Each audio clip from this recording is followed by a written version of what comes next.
ụwa dị ka eche ụwa na-eme ntụgharị onye rikata n'afele libe n'ana Chineke nna ọ dị njọ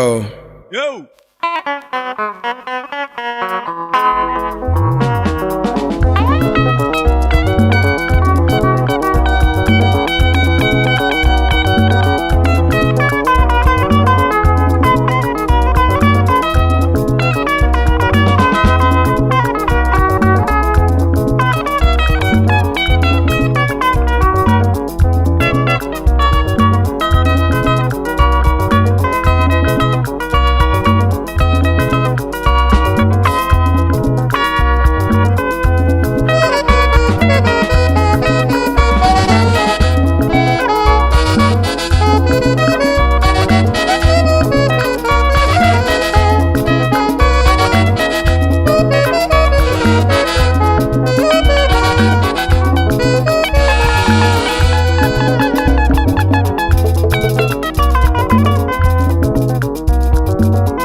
Eche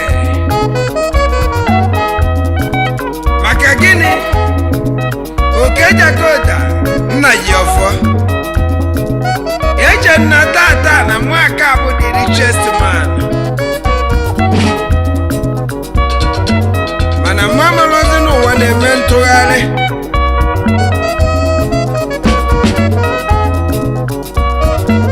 mana Chineke nna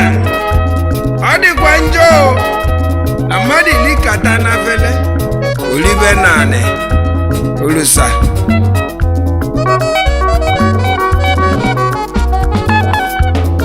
akọmiju ụwa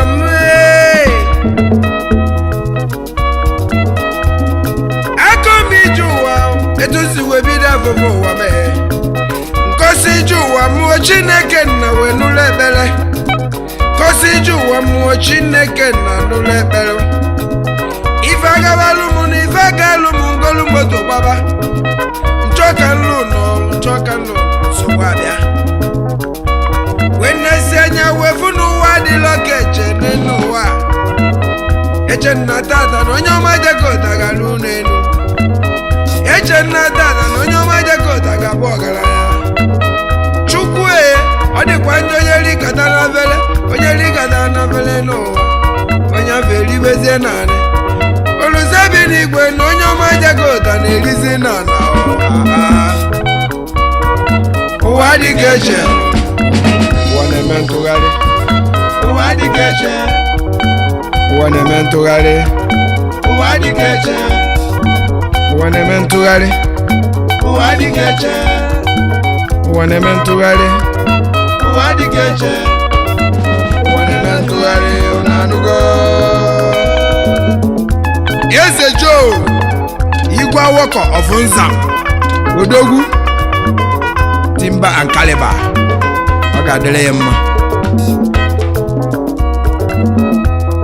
ụwa dị ka eche n'ụwa ụwa dị ka eche n'ụwa nwanne onye lozilụlọ Chukwu elogharị aka n'ebe atalụ m afụfụ dị n'iche n'iche n'ụwa onyegide Chineke Chukwu niile uwe wee nyere m aka onye ọma Jakota bụrụ onye ama ama n'ụwa niile ịnọkọtazi onye ọma Jakota na-eri nri n'afele wee nọkọtara ibe n'ala ndị mmadụ na-akọ m ọnụ ụmụnne m na-akọ m ọnụ ikwu na ibe na-akọ m ọnụ ụfọdụ si na mụ bụ ṅụrụ ibe ụfọdụ si na mụ na-aṅụrụ ibe ọ bụ onye ṅụrụ ifere n'ụwa ọ bụzi uche ya efuo ofe ibe mmadụ n'ụwa anyị n'ụwa dị ka eche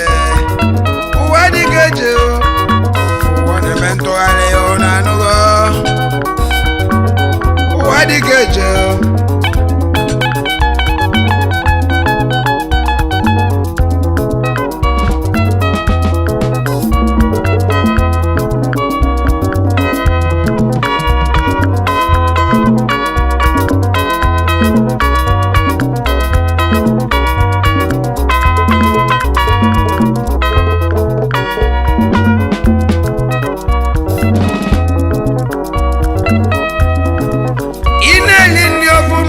na n'ọga dị wegabazienu ife dịrị yi mma n'enu eche na n'ọga adịgaba ụwa dị ka eche ụwa dị ka eche ụwa dị ka eche ka mụ na-ebe ọkụ asịrị obigo jisi ike n'ụkwụba asịrị obibe nna gwa n'ụwa onye ji akụ asịrị onye na-aba n'ife ife nna gwa ndị ụwa onye ji akụ asịrị n'elu ụwa onye na-aba n'ife maka gịnị n'ụwa adịghị eje na anụgo pararam pararam ụwa adịghị eche pararam pararam ntụgharị ụwa adịghị eche ụwa na-eme ntụgharị ụwa na-eme ntụgharị adịghị eche ụwa na-eme ntụgharị na anụgo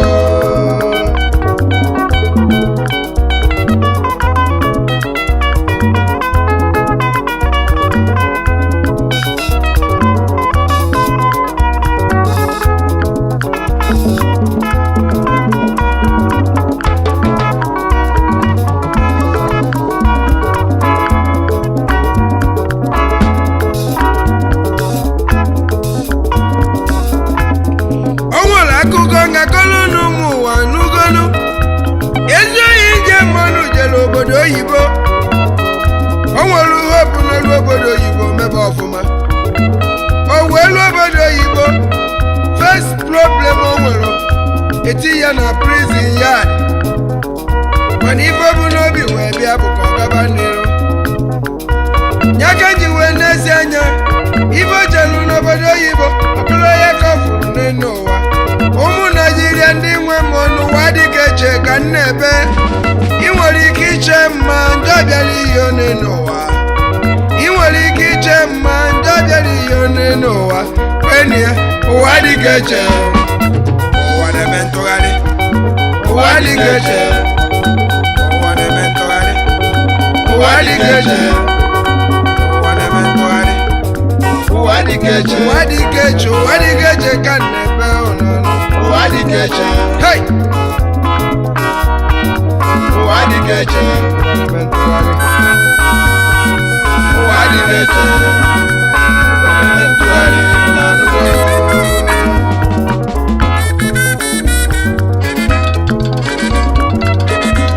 onye jere ọlụ oyibo na-ebe akwa ife o jere n'ọlụ oyibo bụ ọkụwa dịrị ya mma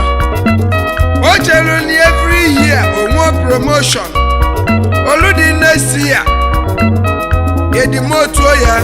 igwe fụ n'ụwa dịka eche n'elu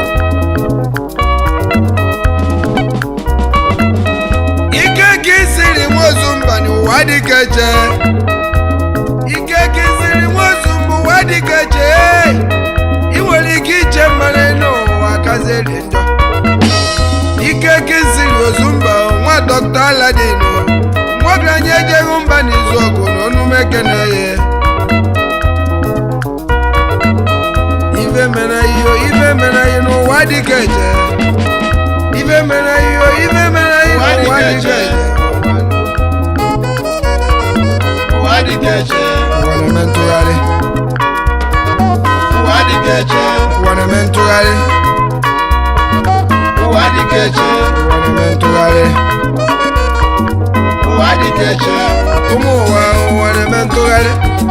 ụwa dịka eche ụmụ ụwa na-eme ntụgharị ụwa dịka eche